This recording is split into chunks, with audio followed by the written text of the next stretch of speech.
You're only a touch away from getting the 4 keys formula to create all your coffee dreams. A twist away from mastering every meal you make at home. Or a turn away from creating all kinds of colourful deliciousness. You're only a touch, twist, or turn away from mastery with Breville.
name is Sam Spillman. I'm the Director of Coffee for Cafe Vida and your 2019 U.S. Barista Champion.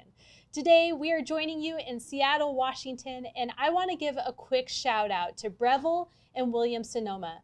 They are responsible for making this class possible. So thank you, Breville, thank you, William Sonoma, and thank you all for joining us. If you're watching this on demand, put your questions in the comment section as we go or at the end. We have experts ready to answer those questions as they come.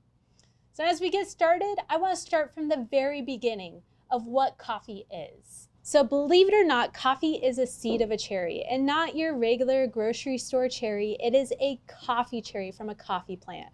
I have 3 photos here displaying the growth of a coffee cherry all the way to when it's picked. So first photo shows coffee seedlings, little baby coffee plants that are ready to be transplanted into the ground. And it takes about 5 years before they're able to grow to adult plants and produce fruit, like this center photo.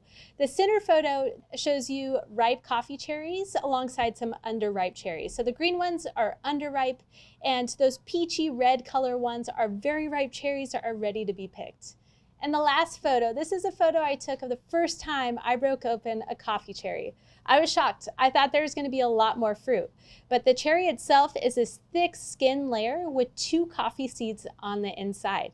And those coffee seeds are covered in this, what we call mucilage, and it's this thin, clear, gummy fruit layer essentially. So when we talk about growing coffee, coffee is grown all over the world. Coffee is grown between the Tropic of Cancer and Capricorn. And the cool thing about this is depending on where that coffee is grown, from Ethiopia to Colombia to Brazil, you're gonna get completely different flavor profiles from that coffee.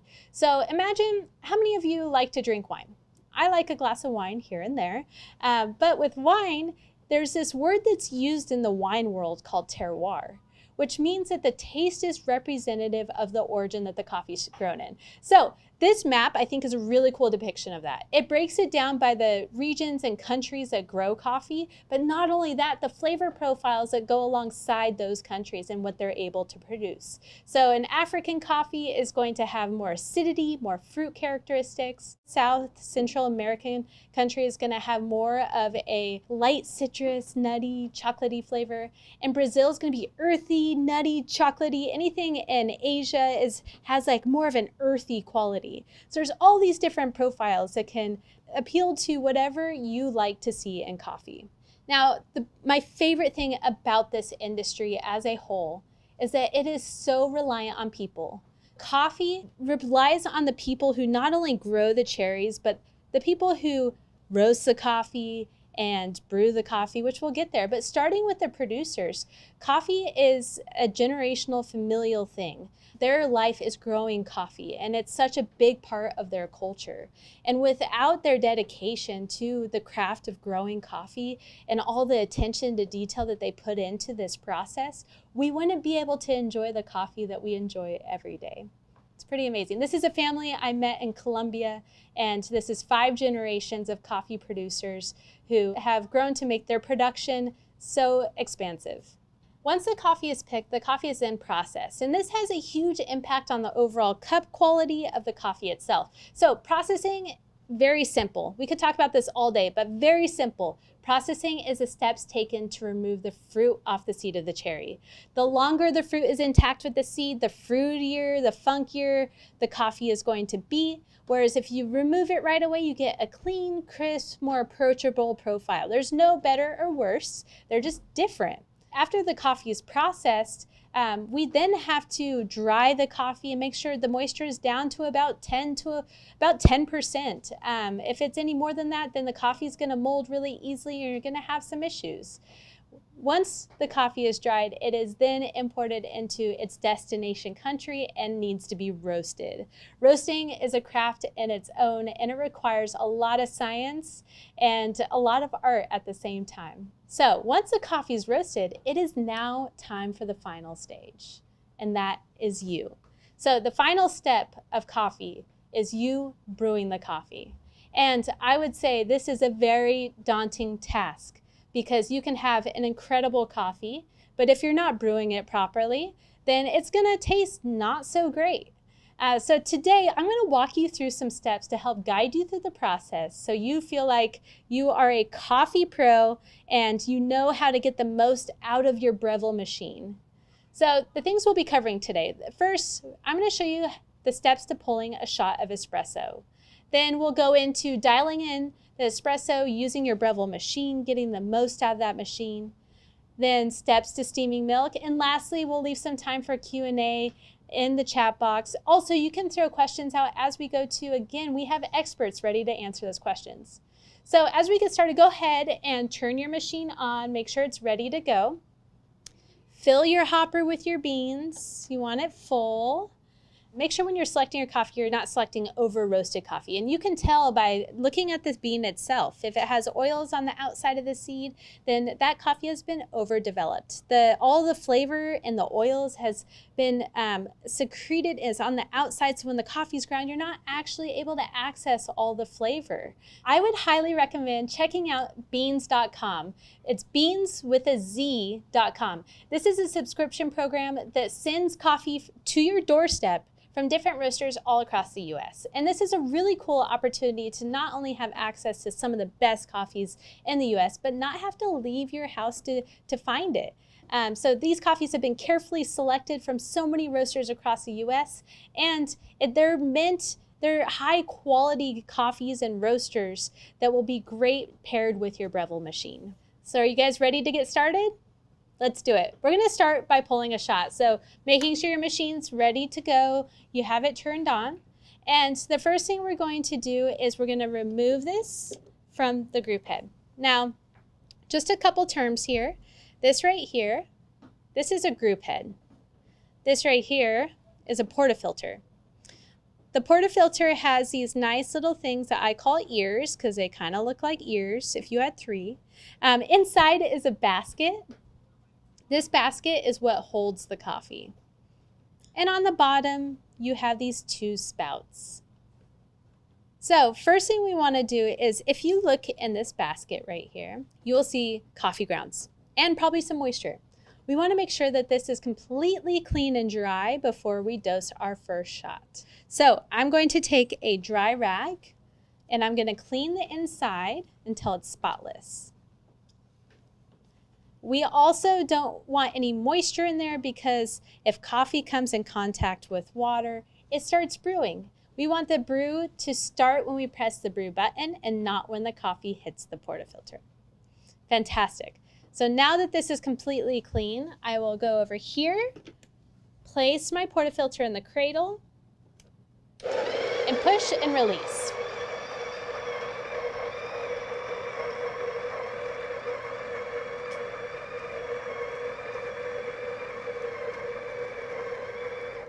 Today I am working on the Barista Pro, and over here you'll see the Barista Express and Press, and this machine, I'm going to turn it on real quick just so you can see because it's pretty beautiful. So on this machine there is a touch screen that has all these coffee selections that you can dial into your liking, which is very cool. But the thing I wanted to show you is with this machine we do all the same steps of cleaning the portafilter, but then we insert in here and push the lever down. That does the tamping for you, which I will show you how to manually tamp in a second here. So I'm gonna grab my coffee over here. And as you can see, I have this nice tower of coffee in my basket. I wanna give it a little shake or tap to really set the coffee in there so it's even and evenly distributed in the basket. When we press brew, water is immediately added onto your puck with pressure. And water is super lazy. So if it finds a path of least resistance, it's going to gush through that path and leave the rest of the coffee untouched. So we want to make sure that we're settling our coffee so it has a nice even bed. And then when we go to tamp, we create a nice even tamp. So when you tamp, I want you to hold your tamper out like a doorknob with your thumb on top. You don't want to palm it like this or like this. Hold it straight like this so it falls in line with your arm and you have your thumb on top. From here, we will go and put our elbow into a 90-degree angle. keeping our body perpendicular to the counter that we're facing. We'll then hold the portafilter and push down until it pushes back, but don't break your back in the process. From there, we'll remove the tamper and look at this. We have this nice even tamp. A good way to check is set your tamper on top and look around, make sure it's all even. When you're tamping, you want to make sure it's rested on the counter. You can have it on a towel or a rubber tamp pad. And when you're pushing down, you want to make sure that your fingers feel for the side of the basket so you can keep it nice and even. If there's a bend in your wrist, that pressure is going to be focused on your wrist and it's going to hurt after a while. So that's why we want to keep a straight line so the pressure goes all the way through our arm and it utilizes our core instead. Fantastic. I think we are set up to brew a great shot of espresso. So next, I'm going to lock in my portafilter. I'm going to get a cup ready, and I'm going to press brew. So locking it in, start on the left. There's a nice little cheat on your group head ring. Lock it all the way in, get it tight. Set your glass underneath and press brew. As the coffee is brewing, you'll see these nice, dark, chocolatey, syrupy streams. As it gets toward the end of its brew, the streams get lighter in color and a little thinner in texture. It's a good tell that a shot is almost done being extracted, meaning all the flavor's been pulled out of the coffee. Fantastic. Okay, so there is our shot of espresso. And this beautiful glass, it shows you as the coffee separates the layers of the coffee. Now you'll see this golden layer at the top, which is beautiful, I know, but it's very deceiving.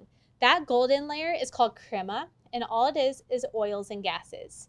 If you were to scrape off the crema and taste it by itself, go ahead and do it. Try it out. It tastes so bitter and is honestly very gross. I'm not a huge fan of it. Some people don't fully understand but like it, but I think it's more for the visual appeal. But I promise you the best part of the shot is underneath that crema. So what I like to do before I taste my espresso is stir it up with a little spoon. Get it all incorporated to break down that crema and also cool down your espresso. If it's too hot, you're not gonna be able to taste all that's there. It's kind of like hot chili on the stove. If it's too hot, you're gonna burn your mouth and you're not gonna be able to taste anything. Same thing with your espresso. We wanna cool it down before we taste. You can also do like nice little swirls. Awesome. So that is how you pull a shot. At the very end, it's important that we reset our station just to ensure that we're keeping our machine clean and ready to go for the next time that we use it. So we're going to remove our portafilter.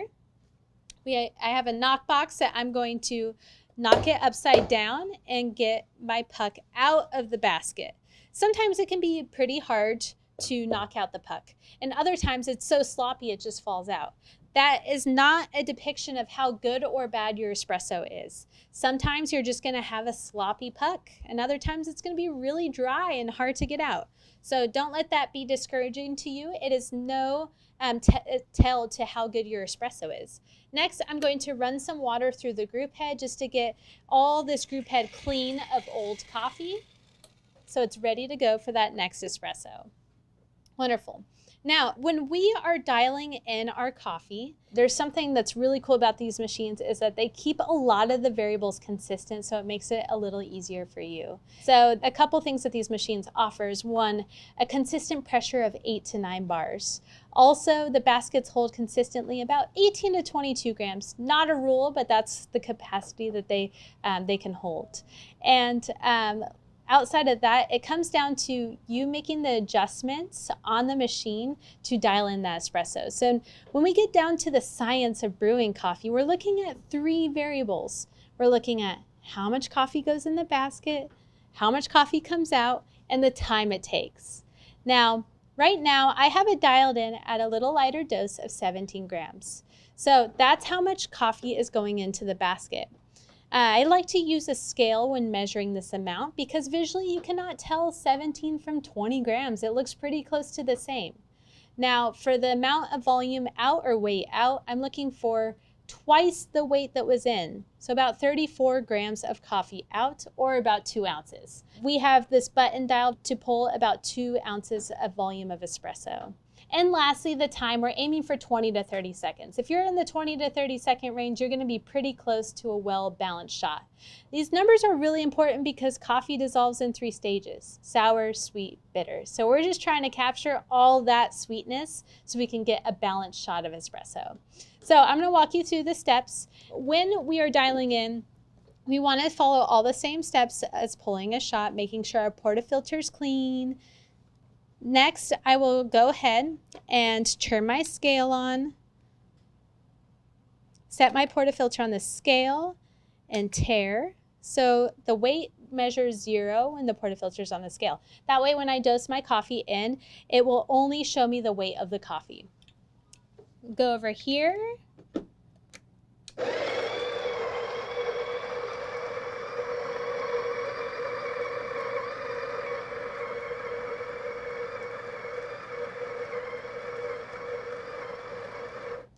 I like to do a little dance while it's grinding because I'm really excited to drink my coffee. It's usually early in the morning. So we're measuring about 18 grams. I really like that number. 18 is a great number. So I'm going to go ahead and settle my coffee. Tamp. Wipe the top so it gets all that grime off. And then we'll lock it in. Now when we lock it in, this machine is dialed to 2 ounces, but let's go ahead and check the weight. This is a cool little trick that I learned as a barista that really made my life so much easier. So I'm going to tare, and what I'm going to do is I'm going to brew while it's on the scale. That way I can see the weight as it brews. The machine is keeping track of my time. If you do not have an internal timer in your machine, go ahead and pull out your phone, turn on the timer so you can see the time of your shots. Wonderful. Okay, so I got about 38 grams out in a time of 22 seconds. So we're looking pretty good here. And this espresso looks beautiful, but it comes down to the taste. So again, give your espresso a good swirl, break it up, cool it down, grab a spoon, mix it up, incorporate it, and then we'll taste our espresso. Wonderful. Taste balance. I get some acidity, some sweetness, very balanced shot of espresso. It's very intense. If you're not used to drinking straight espresso, it's probably going to be a little offensive at first because it's so intense. But I promise you, as you taste your espresso more, your palate will get used to it and you'll be able to see all the beautiful nuances in your espresso. If you need to add some milk to taste it, totally fine. Now we'll set that aside. I want to walk you through what happens if your shot does not pull perfectly. If your shot doesn't pull perfectly, meaning your time is off or the volume looks really small, I'm going to walk you through how to troubleshoot.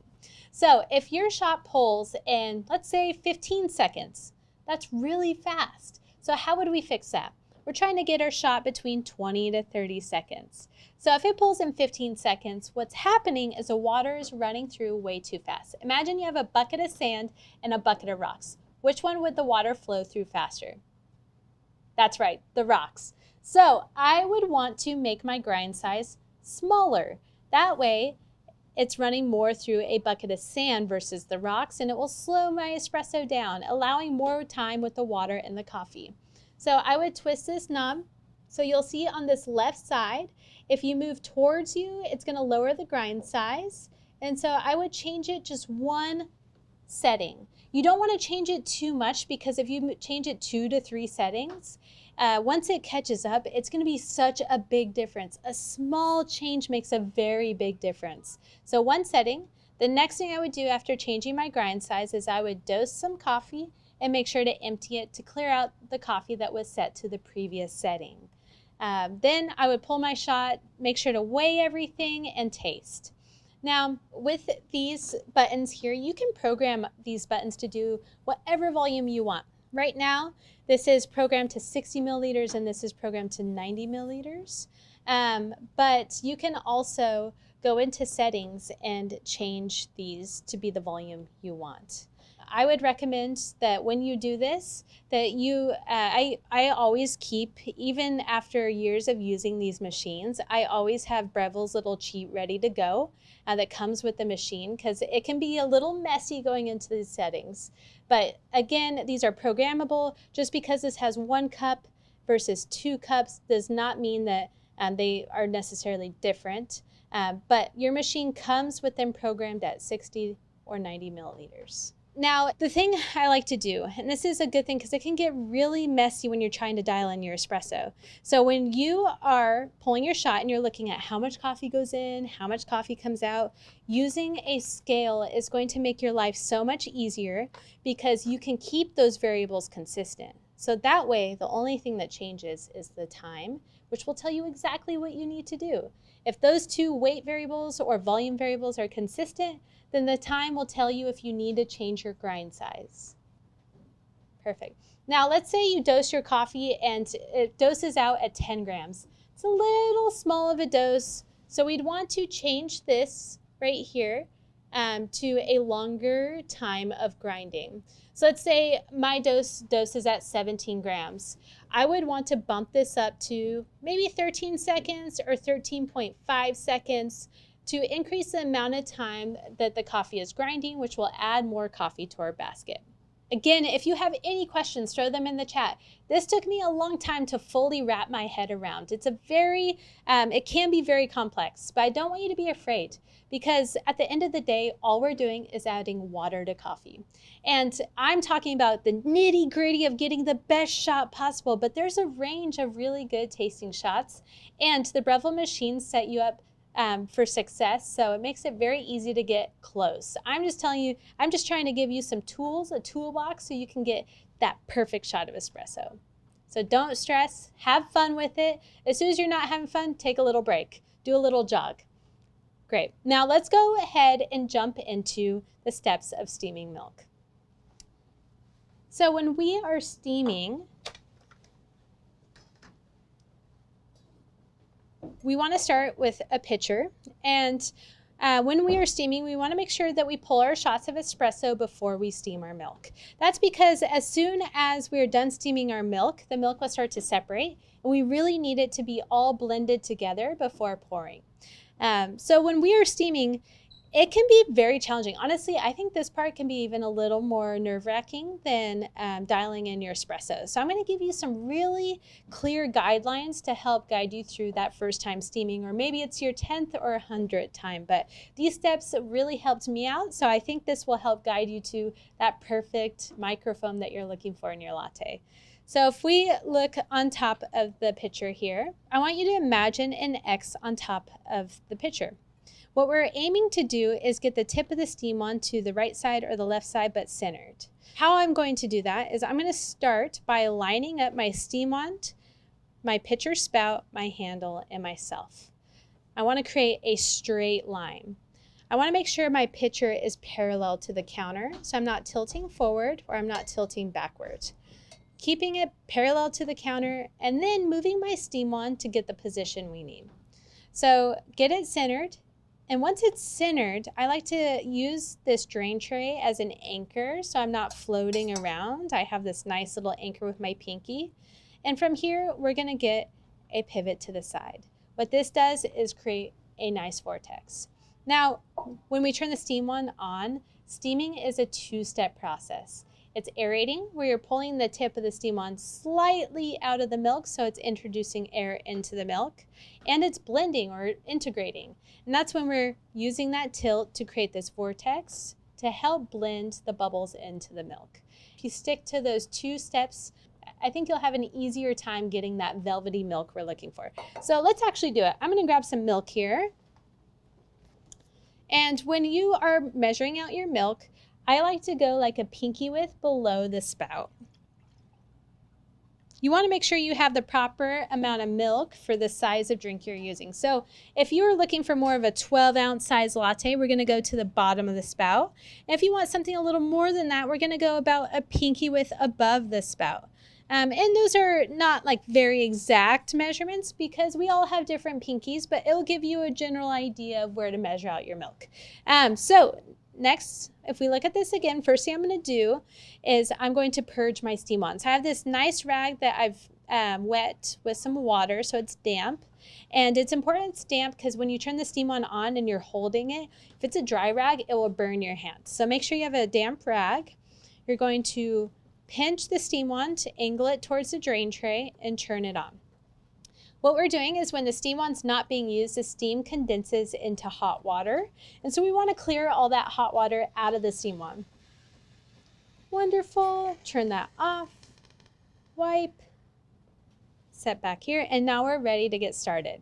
So again, let's get in position. Let's get it all set up. So when we turn the steam wand on, we just have to worry about those 2 steps of aerating and integrating. So what we're going to do, we're going to rest the steam wand in the spout of the pitcher, keeping my pitcher flat to the counter, no angle forward, no angle backward. Once I have the tip of the steam wand centered in the milk, I want to be able to see this line. I don't want the steam wand being submerged to the bottom of the pitcher. I want to keep it close to the surface. From here, I pivot it to the side, whatever side is most comfortable. I like to pivot towards the right side. It feels very comfortable for me, but there's no wrong or right way.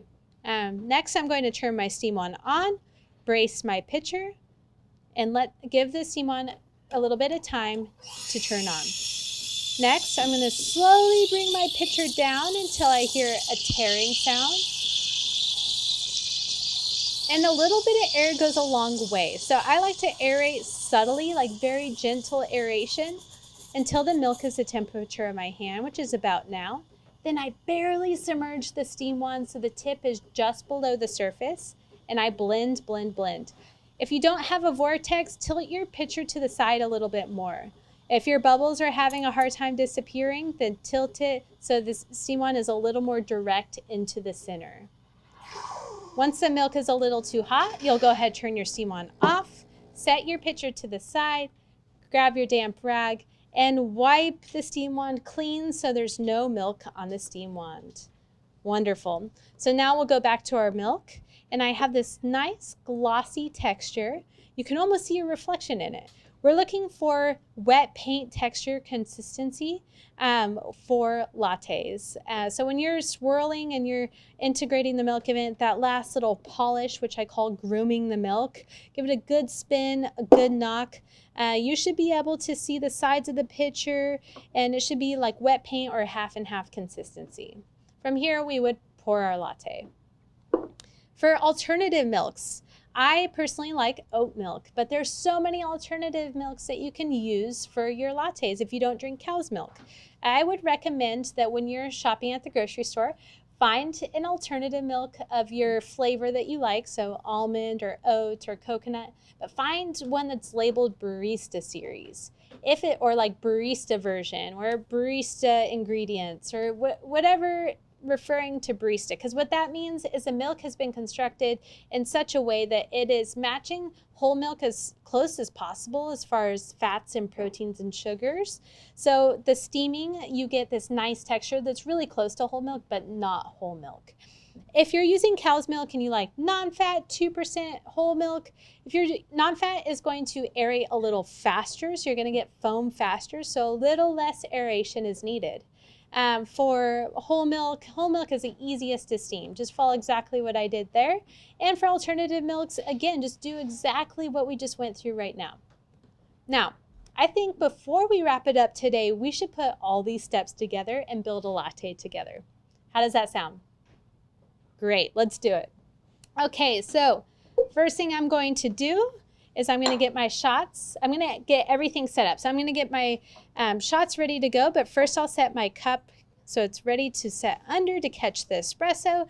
I'll get my pitcher out, and I will add milk to my pitcher. That way when we go to make our latte, we can just focus on the latte itself. Adding milk to my pitcher, again about a pinky width below the spout. And actually, I kind of want to use this cup. This is a fun latte cup that has measurements on the inside to help guide you through the pouring process. It's great when we jump to that next step of doing latte art. This makes me feel like I'm in a cafe. So I'm going to use this cup here. So first thing, let's get our shots going. Again, we got to knock our puck out. Clean out that portafilter. Make sure there's no moisture or coffee. We'll dose our coffee.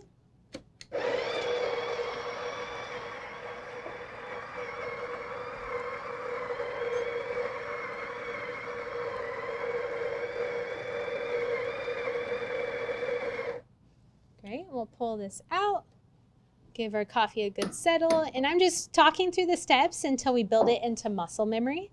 And then I will tamp, holding my elbow at a 90-degree angle, keeping my wrist straight, using my core. And I'll wipe the top to remove any grounds. And I didn't purge before, so I'm going to go ahead and purge. Get all that old coffee out. So we have fresh water. And we'll wipe this. Cool.